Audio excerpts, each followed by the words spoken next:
Good morning, friends. Greetings and welcome to The Bright Side, your nutritional program dedicated to the understanding of the vast world of nutrition and nutritional supplementation. I'm your host, Pharmacist Ben, nutritional pharmacist.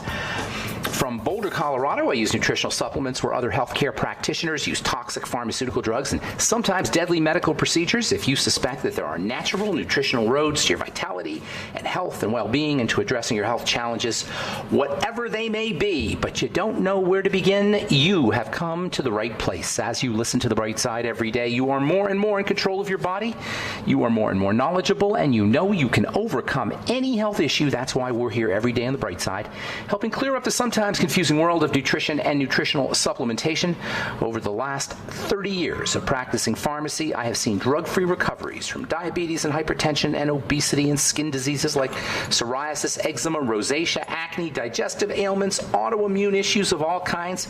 Recoveries that by the standards of modern medicine can only be called a miracle.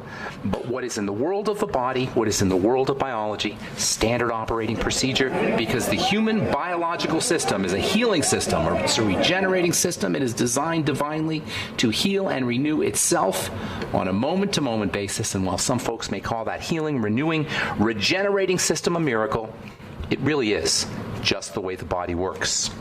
If you have questions about health or nutrition or prescription drugs, if you want to wean yourself off your meds and get on a good nutritional supplement program, if you have a success story you'd like to share, if you've got questions about formulations, ingredients, something you may have heard about, something you may have read about, skin health questions, questions about our Truth Skin Health products, we welcome your phone calls on The Bright Side, 844-236-6010, 844-236-6010. If you just want to contribute to the conversation, we'd love to hear from you. 844-236-6010 is our number on The Bright Side. Try to call in early so we can squeeze in as many calls as possible at 844-236-6010. If you want to purchase any of the longevity products you hear advertised or recommended on the program, you can call the Brightside Ben phone team at 866-735-2470. That's 866-735-2470. You can also head over to my blog, criticalhealthnews.com or pharmacistben.com or brightsideben.com. You can order products right off the website, and you can sign up to join the Brightside Ben team right off the website as well for a one-time $25 fee. You can start yourself a longevity business, make some money, and help spread the word about the power and importance of a good nutritional supplement program. And of course, if you're interested in checking out some super high-end, premium, active, very active skin health products, if you're not satisfied with your skincare products, if you don't believe skincare really works, you need to check out our Truth Skin Health products, especially our Truth Retinol 5% Gel, Truth Serum, Truth Omega-6 Healing Cream, and Truth Balm as well, all at truthtreatments.com, truthtreatments.com. If you want one product, if you're looking for, and I get this question a lot, what's the one product that I should use, or one product I should buy, or the first product I should buy, you want to start off with our Truth Serum and then our Truth Retinol 5% Gel. Truth Omega-6 Healing Cream and Truth Balm should follow that. Truth Serum first, Truth Retinol 5% Gel second, and then Truth Balm and Truth Omega-6 Healing Cream. You can find out all about our products at truthtreatments.com, truthtreatments.com. Okay, we are still talking about connective tissue. I hope nobody's getting sick of hearing about this, but if you can't have a health, in my opinion, you can't have a health program without really not just addressing connective tissue, but really only addressing connective tissue in a way, because connective tissue is the unifying element of all health issues, all chronic degenerative health issues, all of them. We've been talking about various subjects that relate to connective tissue, including heart disease and interstitial cystitis in the skin, and I'm not going to. There's a lot more I want to say about the skin and connective tissue.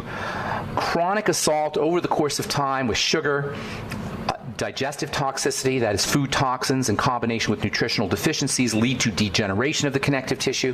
This leads to ultimately to breakdown and irritation and inflammation. The body responds to this inflammation and irritation and degeneration of the connective tissue by fibrosis and mineralization, the deposition of calcium particularly, as well as the deposition of plaques that are laid down to protect the connective tissue. So the connective tissue breaks down first because of deficiencies and because of toxicity, especially sugar. The relationship between sugar and connective tissue is such that sugar is the leading cause, the major cause of a breakdown in connective tissue in terms of what we put into the body. Yes, digestive toxins are a problem, but nothing beats sugar, especially in our culture today, because we eat so much of the stuff. And we eat so much of the stuff, sugar, I'm referring to sugar, we eat so much of it divorced from the nutrients that are needed for the body to metabolize the sugar. This leads to elevations in sugar, in blood sugar levels that the body's just not used to. And then that sugar destroys connective tissue. The relationship between sugar and connective tissue is one of destruction. Sugar burns connective tissue. It's called glycation. The relationship between sugar and connective tissue is one of glycation. That is destruction. Glycation is just a fancy way of saying sugar destruction. Digestive toxicity is also an element. When digestive toxins get into the blood, ultimately they will get dumped out into the connective tissue. The connective tissue, it has been said, is the great dumping ground of blood toxicity. The blood must remain clean, and over the course of time, as the blood becomes toxic from food toxins, those toxins end up getting dumped off in the connective tissue, among other places. So between digestive toxicity and sugar toxicity and nutritional deficiency, you get a breakdown of connective tissue. This leads to fibrosis and mineralization and plaques. This leads to sclerosis and hypoxia, low levels of oxygen. Sclerosis just means a hardening. That leads to more degeneration. This is where the vicious cycle of degenerative disease and aging begins. It's especially problematic in the heart, obviously, because the heart is so darn important. And your boneheaded medical professional will give you a statin drug. It is the stupidest idea in medicine, and that's saying something. To suppress cholesterol because the body is dumping off cholesterol in the connective tissue is idiotic, absolutely idiotic. It does not even pass a kindergartner's understanding of biochemistry. If your doctor is giving you a statin drug to suppress cholesterol production in the name of helping clear out your arteries, he is a boneheaded biochemist, or he's practicing boneheaded biochemistry. One of the most dramatic cases of connective tissue degradation occurs in the feet. It's called plantar fasciitis. You have a band of connective tissue called the plantar fascia. We talked about the fascia in the past. We're going to talk a lot more about the fascia because it's probably the most important component of the connective tissue. You've got a band of connective tissue called the plantar fascia that runs from the sole of your heel, or from the bottom of the back of your heel, or from your heel to the ball of your foot, all along the sole. And it is one of the strongest bands or pieces of connective tissue in the body. It's designed to keep the bones and the joints in the feet in position. But like all aspects of connective tissue, it's prone to degeneration under conditions of nutritional deficiency. It's even more prone because of all the action that the foot gets. So the plantar fascia, the plantar connective tissue, technically it's called the plantar, whatever, you just think of the connective tissue in the foot. It's prone to stretching and tearing and breakdown. And this occurs for the same reason that all connective tissue breaks down: nutritional deficiency, toxicity from sugar, and then also lack of oxygen and inflammation. Bad living, basically. If you have flat feet, this could be even worse, and the pain is awful. It's especially bad first thing in the morning or after rest. And it's associated with heel spurs, by the way, which are also the manifestation of a connective tissue degenerative problem. Heel spurs and calcification, remember, are one of the ways the body protects itself. So if you're dealing with plantar fasciitis, you're dealing with broken down connective tissue. Likewise, if you've got constant sprains in the ligaments of the feet, constant ankle sprains. Lots of people get constant ankle sprains. Same with knee injuries. Same with chronic knee pain. Any kind of joint pain needs to be regarded as an issue with connective tissue. And this is all, by the way, secondary to glycation, elevated blood sugar. Diabetics are much more prone to foot problems. Diabetics are much more prone to leg problems. Generalized pain and sprains in the legs. And ultimately, diabetics are much more prone to amputations. Again, because of the relationship between glycation, that is sugar burning, and connective tissue. All right, I'm Pharmacist Ben. 844-236-6010 is our number. You're listening to The Bright Side. We will return right after this. Don't go away.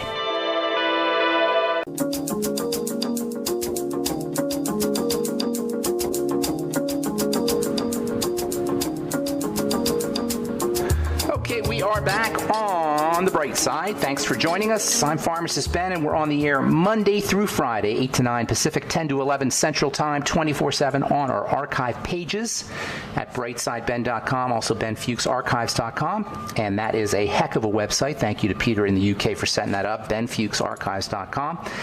You can purchase our Truth Skin Health products at truthtreatments.com, including our Retinol 5% Gel, Truth Serum, Truth Omega-6 Healing Cream, and also our Blemish Repair Complex. I keep forgetting to talk about that. That's my new acne formulation. Also great for detox, made with lots of nutrition. There ain't no window dressing in my Blemish Repair Complex. Window dressing is a technique that formulators use to put a drop of this and a drop of that, and then focus on the drop of this and drop of that in a marketing campaign. I don't play that game.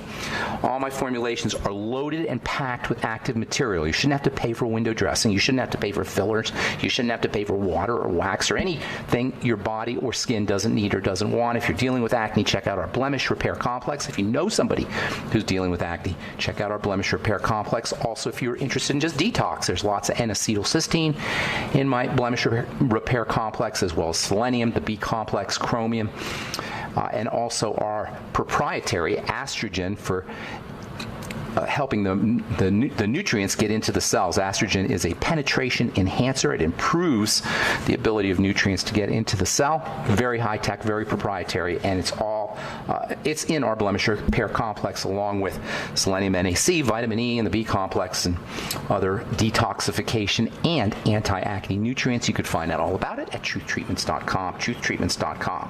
Also want to remind you to check out my friend Melissa Galladay's phone call. She does every Tuesday, 10 a.m. and 6 p.m. Pacific time. I guess you could call it a phone webinar. Melissa takes questions and also discusses various subjects. Dial in at 408-638-0968. That's 408-638-0968.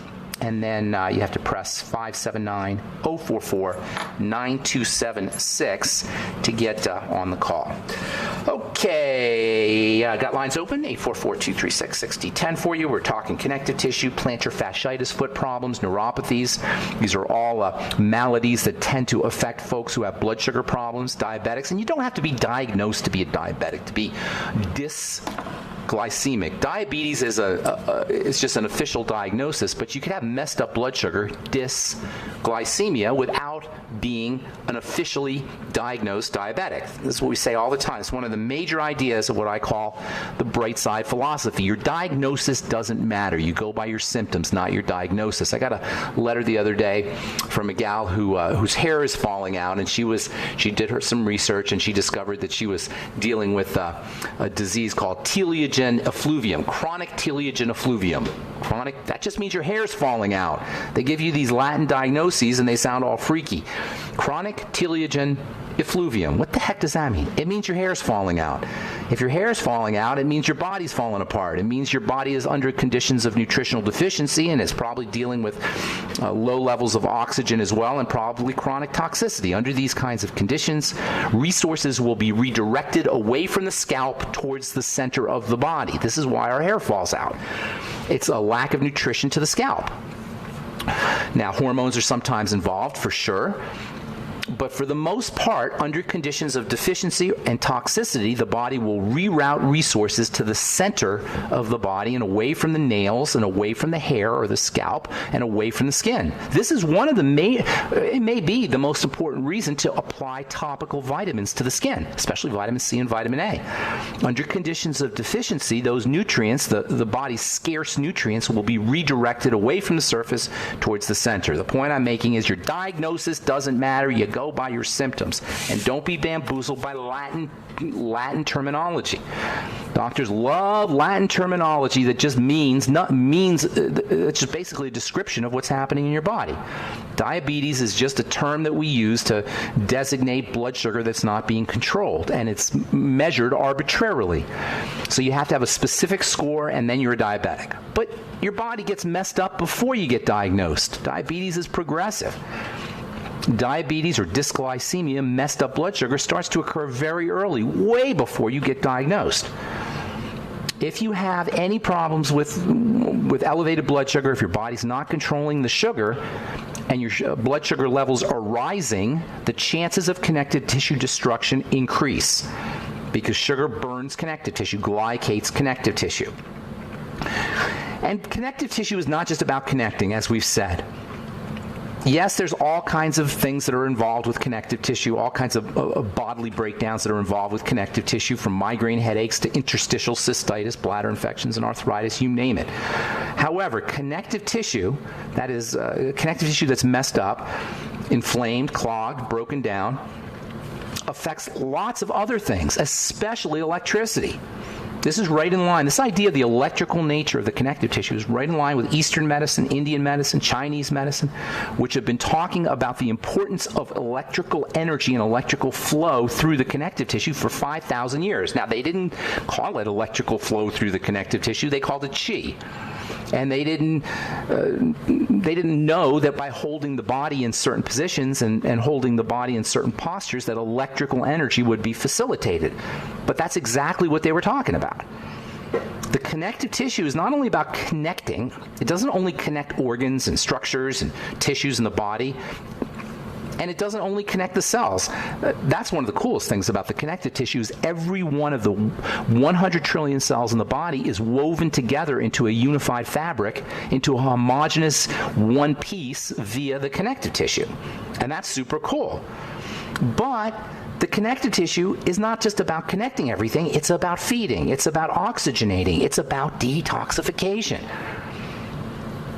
Oxygenation, nutrition, and detox all pass through the connective tissue. So the connective tissue acts like the protector of the cell. It's the mother of the cell. It's the matrix of the cell. Matrix meaning mother or womb.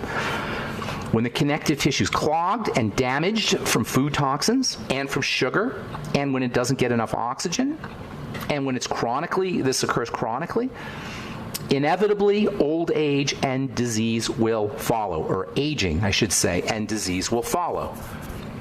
The connective tissue being clogged up blocks nutrition to the cells, blocks oxygenation to the cells, and blocks detoxification, leading to an accumulation of poison, and disease cannot help but follow.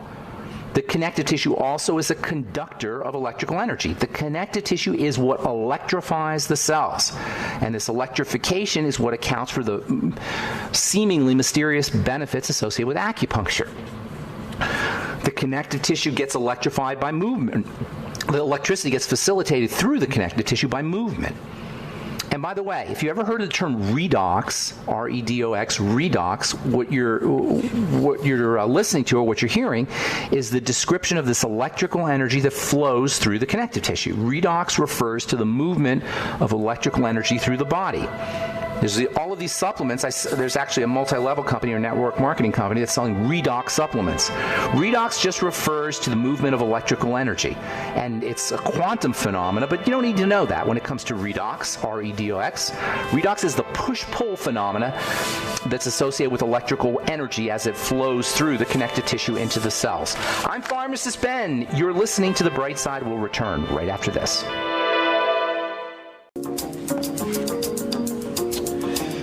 Okay, we are back on The Bright Side. I'm Pharmacist Ben. Got lines open for you at 844-236-6010, and we'll get your calls here in just a moment. If you're on hold, that's 844-236-6010, and we do have lines open if you have questions about health, nutrition, prescription drugs, something you may have read about, heard about, formulations, ingredients, or if you just have a comment or success story, 844-236-6010 is our number on The Bright Side.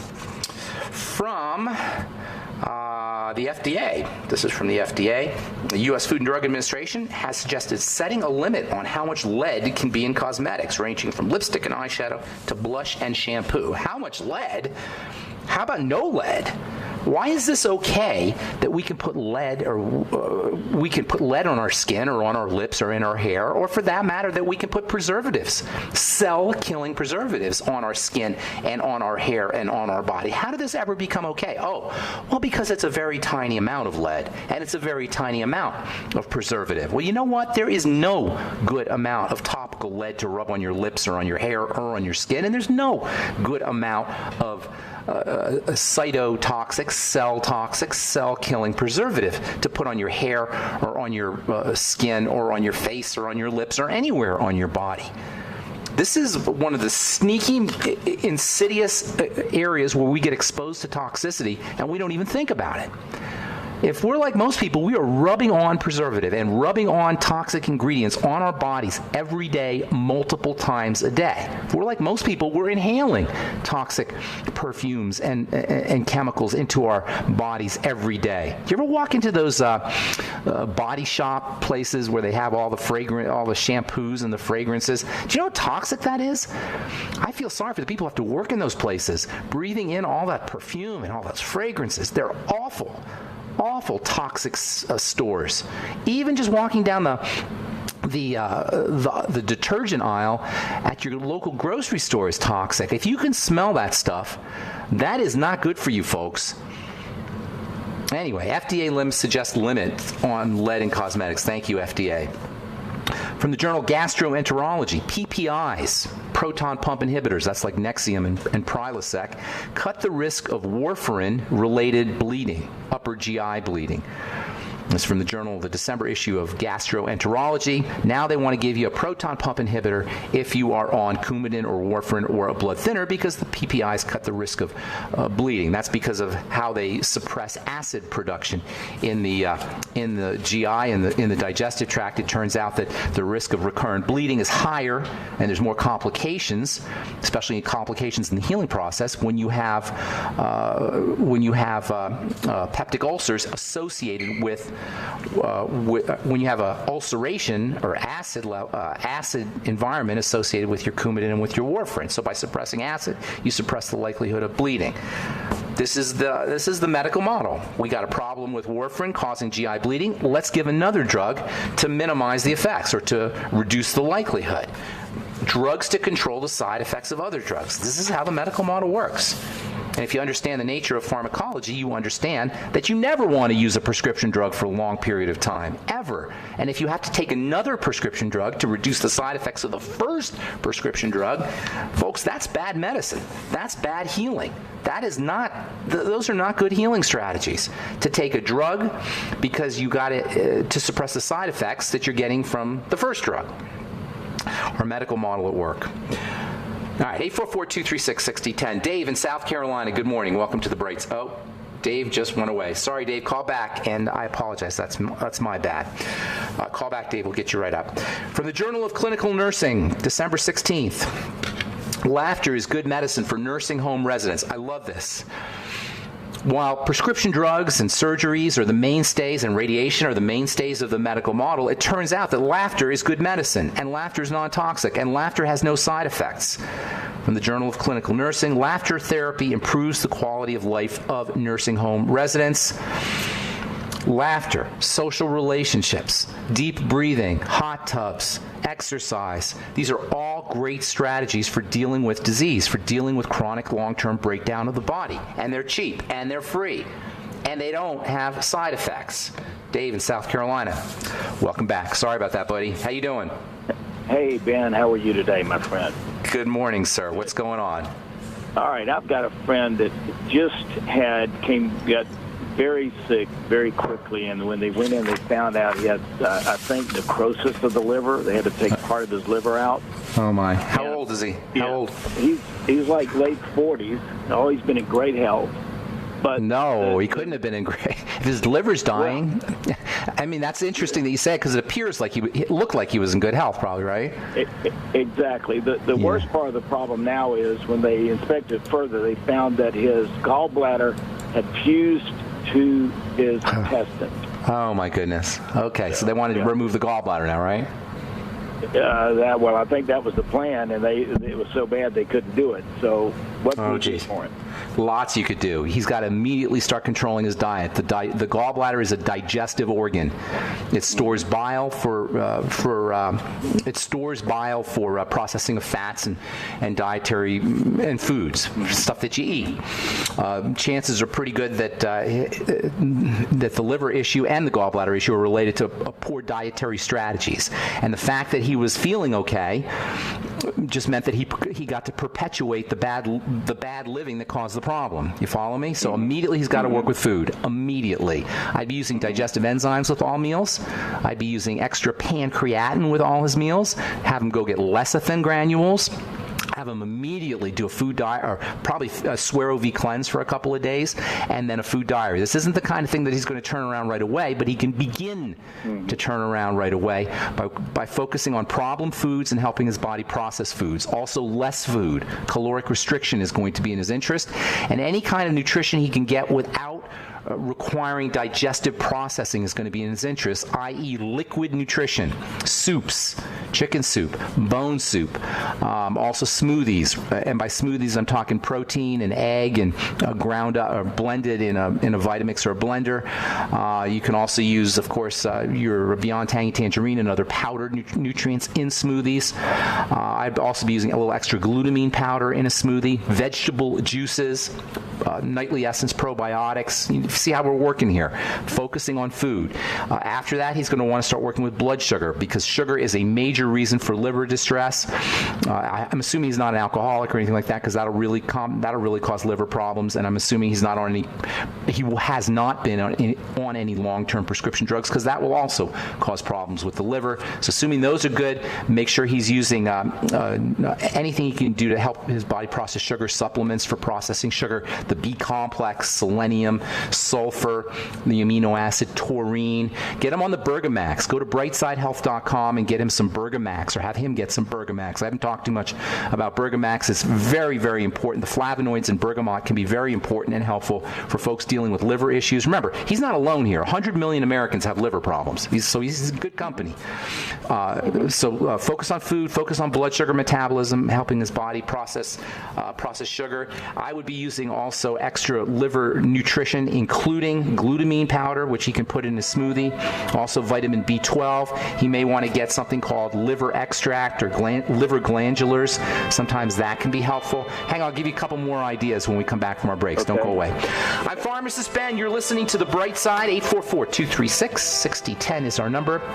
We'll return with more of your phone calls right after this.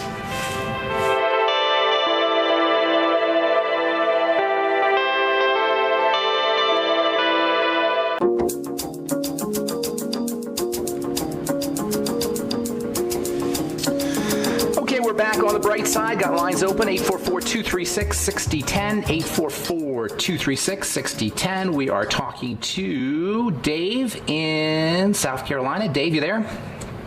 Yes, I am. Hey, Dave. So liver and gallbladder. Number one, look at digestive health challenges, digestive health issues. Do a Suero V cleanse. Half a bottle of Suero V every hour. This is for your friend. Half a bottle of Suero V every hour for 1 or 2 days. He's going to feel better when he fasts, by the way. If he wants to do total fast, that's good too. That might even be better than a Suero V cleanse. But Suero V cleanse is good too, because you get the electrolytes and the bacteria from the fermented whey and a little bit of protein as well. Then when he starts eating again, have him do a food diary where he's writing down everything he eats. Try to eat as little as possible. Use liquids, and then soups, smoothies, etc., vegetable juices also. And then when he does eat solid food, make sure he's using his digestive enzymes, ultimate enzymes, with his meals, a little apple cider vinegar with his ultimate enzymes. I would get some extra pancreatin, which is in the ultimate enzymes. I would get some extra bile salts. I would also be using lecithin with all meals. Lecithin is a precursor to bile. If he's going to, when he does eat foods, he may want to eat foods that contain cholesterol in them, even though that's probably not what his doctor's telling him. Eggs, for example, organ meats, also good source of cholesterol. The reason I say that is because cholesterol is a precursor to bile, and you can't really control your blood cholesterol levels by eating cholesterol, maybe a little bit, because the body will adjust. It will make less cholesterol the more cholesterol you eat. So eating these kinds of foods with cholesterol in them will also give him precursors, including cholesterol, for making bile. Then also essential fatty acids and fatty nutrients are very important. The chances are pretty good he's deficient in fatty nutrients if he has a liver and gallbladder problem, because he's not going to be able to access them from foods. So using essential fatty acid supplements, 20,000 IU of vitamin A a day, 400 IU of vitamin E a day. Make sure he's on selenium and zinc, both of which are processed by the fatty system of the body. 600 micrograms of selenium a day, 50 milligrams of zinc picolinate a day, and then also probably some vitamin K, which he'll get from his cholesterol-containing foods, but I would throw in a little extra K2, maybe something like 1,000 to 2,000 micrograms of vitamin K2 every day, and then vitamin D from the sun, and also from fish and from organ meats, and also from fish oil if he wants to go that way. Lots of things you could do, but focus on foods. And I talked about blood sugar before we went to break. That's also very important. Blood sugar issues are usually associated with liver problems as well. Hope that helps, Dave. One last question. Yes, sir. One last question. The biggest challenge I think we face, we've already got him on a few of those items already, but the biggest challenge is, of course, the push for the antibiotics, which we know are counterproductive. They're very counterproductive. Yeah. They're terrible. They're terrible. You know, they're going to make things worse. Now, if he's infected, if there's infection, I don't know if there's infection there. You didn't mention that, but if there's infection, you may need an antibiotic, but it's not a good thing. So if you can get away with it, if you can get away without an antibiotic, that's always best. And every doctor should know that at this point, with all the problems we're having with antibiotic resistance. Every doctor should recognize, and they don't, but some of the clever ones do, that you only give an antibiotic when you have absolutely no other choice. At this point in time, this is not the 1950s and 1960s when we can just willy-nilly pound everybody with antibiotics, or 1970s or 1980s or 1990s for that matter. In the year 2016, we got to be careful with antibiotics. Go ahead. Would a good option on the probiotic end to replace the antibiotics be the Bravo probiotic? Is that a longevity one? No, Bravo is the one with the new proteins that are enzymes that are coming out that are. I haven't heard of that. That was the one factor. Well, this is something you ought to check into. I'm sure you're familiar with the strange deaths of some of the nutrition-related doctors over the last year. Is Bravo a brand name? Bravo's a brand name. Is that what you're talking about? Yes, it is, but it produces the MGAF or the whatever the. It's a peptide. Is it a peptide? A peptide that supports the gut? I believe it is. It's the one they were using to produce the newest anti-cancer therapy, and these doctors that died mysteriously were all involved in this type of research. Oh, I did hear about that. I have heard about that. That's a protein for vitamin D, I believe. It involves vitamin D. So Bravo, it's a brand name, and I can't say I'm familiar with it, but if it does, there are peptides that help the body make other things, including vitamin D. Now, vitamin D I don't think it helps you make vitamin D. I think it helps the vitamin D work. And so I would, that's not a bad one. That's not a bad idea. I have to look more into that specifically. But any probiotic fermented food is going to support the gut. Anything with bacteria.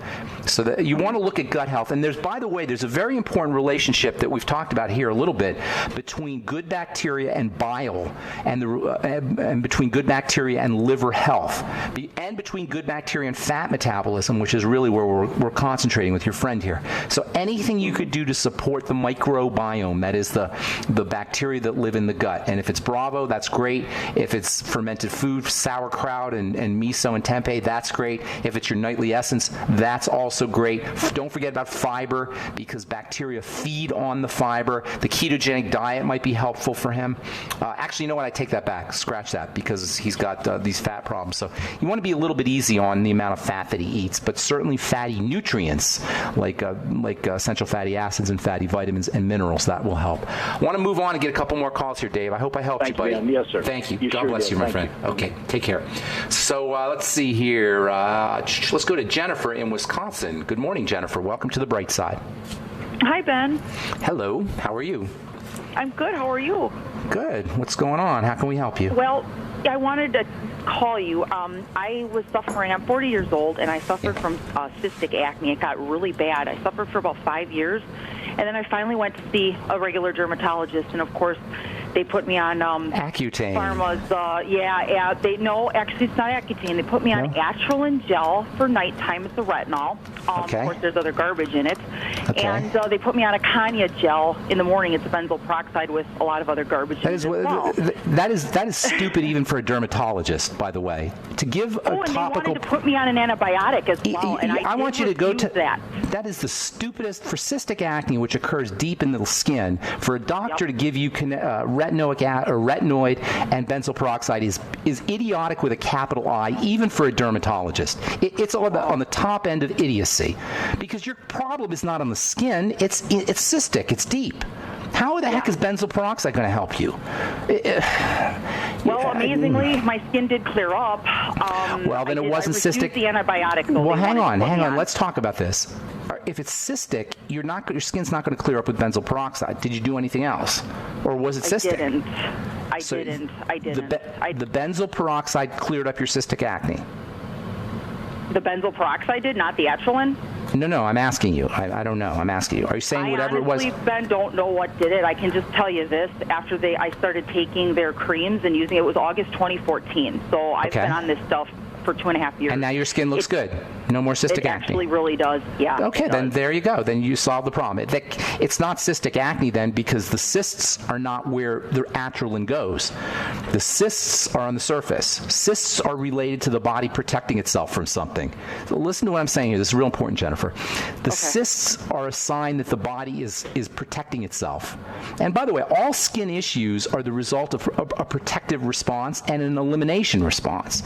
So your body is toxic and it's trying to get rid of something, and it's trying to protect itself from something. How Atrilin gel and benzoyl peroxide could work for cystic acne, I have no idea. Congratulations, that's really awesome. I'm not sure why you're calling if it's working though. So something must be going on. I want to find a more natural alternative. I want to get off of that stuff because I don't like pharmaceutical drugs. I hate them with a passion. I know they're bad. If it's working, you got the solution to your problem. I don't know how it could work personally, and it seems silly to me that they would do that. This is what you need to do, okay? First of all, you got to more than likely have problems with your menstrual cycle, okay? You said you're 40. Are you still have? I'm 40. Okay. I'm pretty regular. Cramping, bloating, anything like that? No, surprisingly, I'm actually pretty good. So here's the deal, sweetheart, Jennifer. You ever hear the saying, where there's smoke, there's fire? Yeah. You know what that means, right? If you have smoke, you got fire. Cysts or smoke. You cannot have smoke without fire. So you have to have other problems going on in the body. You cannot just have cystic acne. You follow me, Jennifer? I do. Okay, so you've got to figure out what else is going on in the body. With cystic acne is not a problem. It's a sign of a problem. I mean, you may think it's a problem, but it's a symptom. It's not the problem itself. It's a symptom of a problem, and your job, if you really want to get off the meds, is to figure out what is causing the problem. I don't know how you can not have other health issues. I don't know how benzoyl peroxide and Atrilin can work for a cystic problem. It doesn't make biochemical sense. It sounds to me like you're missing something. We're out of time, so I can't really help you right now, but if you want to send me an email, I'd love to talk to you. I really would. So if you send me an email, ben@ksco.com, put your phone number. I'll get back to you today or tomorrow. Do it now, and I'll get back to you right away, okay? Okay, because I want to talk to you. I'll send you one. Thanks, Ben. Okay, thanks, Jennifer. Okay. Take care. All right, that's all the time we have for today. I'm Pharmacist Ben. Have a wonderful, beautiful, spectacular day. We will talk to y'all later. Bye for now.